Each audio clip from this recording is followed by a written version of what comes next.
Hey people, so it is like 7:15 in the morning as I'm recording all this, and I got up like by 6 and I had my bath and I'm all dressed and ready. So this is like a golden tip to extend your day. Once you finish your bath in the morning, which I've been doing touch wood every day since the beginning of this lockdown. Uh, I've been able to, your day feels long, and people. That's what I've been looking out for opportunities, right? Like for some time now. So, I mean, anything in life, because I had a bit of a lockdown phase much before this official lockdown began. So that's why now, when this official lockdown has begun, I'm able to regulate my day well. So that's what anything in life, no, I mean. It's nothing is ever a waste, I've understood this. So such a beautiful thought, I think.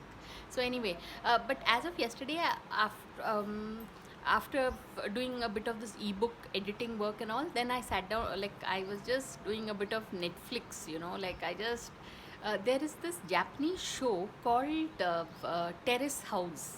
I mean, you have to like I said, I'm since this Happy Science organization is, it's a Japan based thing, so I'm very keen to learn the language. And so this Terrace House, you want to binge watch it. They are like some 10 or 11 episodes. Basically it's the Japanese version of the Big Boss, but except that here you have young people, all unmarried, and six of them, three guys, three girls, in this house, in this very palatial house.